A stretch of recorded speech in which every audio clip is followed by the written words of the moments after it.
Robin? Thanks, Val. A new study finds some high school football players suffer from undiagnosed brain injuries. Researchers found 4 out of 21 players from a high school in Indiana suffered brain impairment during the season, even though they were never diagnosed with a concussion. Some players suffered 1,800 hits to the head during the season with a force 20 times greater than a roller coaster. Now USA Football launched a new campaign to raise concussion awareness. Concussions occur in all sports. A concussed player who toughs it out risks serious injury. If you suspect a player is concussed, remove him from action, no matter how it affects your pride or your game plan. Raise your concussion. The videos are now part of youth coaching certification exams. Researchers recommend high school teams cut down on the number of full contact practices to reduce the risk of serious long-term problems. We're joined now by Dr. Sherwin Ho, who's involved in the Sports Medicine Fellowship Program at the University of Chicago Medical Center. Thanks for coming in and joining us this morning. Thanks for having me. Looking at some of the talking points here, you know, we see Jay Cutler get hurt, and it raises a lot of awareness, and we all talk about it. But looking at some of the talking points and statistics that we've dug up on this, NFL teams playing on artificial turf, 27% higher injury rate, and the average lifespan, this really struck me, of an NFL player, 20 years shorter than the average American male. I mean, these numbers drive home the seriousness of this. It's absolutely serious, and while these injuries to stars such as Jay Cutler are unfortunate, we take advantage of them to raise awareness of concussions and try and decrease the risk of concussions.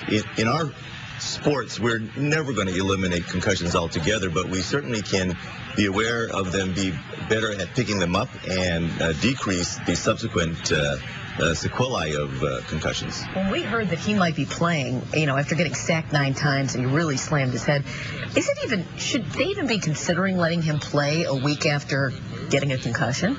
We take it on a case-by-case basis. Each player is an individual, and it really depends on the severity of the concussion, and then subsequently we follow their symptoms very carefully. We use what's called neuropsychological testing preseason and then after the concussion to make sure that their brains have recovered completely from the concussion before we put them back on the field. And that would be for Jay Cutler as well as for the 12-year-old playing Pee Wee football. And technology helps, obviously, make better assessments. Technology is helpful, but you'd be surprised some of the best imaging, such as CT scans and MRIs, really can't detect a concussion. Some of the more expensive testing, such as electronic or EEG testing, may someday be useful in diagnosing a concussion or when a concussion is completely resolved. You mentioned neuropsychological testing. Is that what you? Yes. The test. What exactly is that? There's 4 tests that are now available widely across the country. Probably the most common one that we use in our training rooms is called IMPACT, I-M-P-A-C-T, that was developed by the University of Pittsburgh. And what it is a test that monitors or evaluates the player's brain function, both their thought process and how they respond to questions, and they test them at the beginning of the season so they get a baseline. And when you're injured, the concussed brain will test poorly on these exams, and so we can follow them with a written test, or it's actually on computer now, to know when the brain has recovered completely.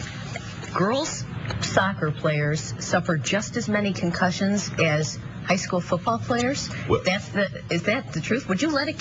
Should you let your kid play either one? Yes, and some of that depends on your definition of a concussion. Okay. But any concussion should be taken seriously. And so anytime an athlete, whether they're a young soccer player or football player, has any impairment of brain function, and coaches and parents, trainers don't need to have the test available to them. They can ask them simple things that look for headaches, nausea, bright lights bothering them, sensitivity to sound, difficulty concentrating. These are all signs of concussions that anyone can ask or evaluate a player or patient with.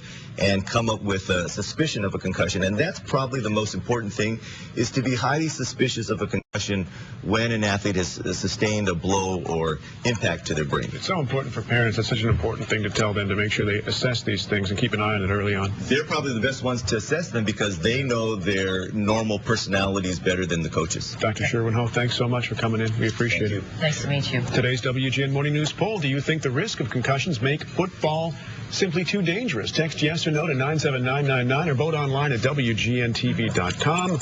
We'll have the results at the end of the show. Hello, Patrick. Well, hello.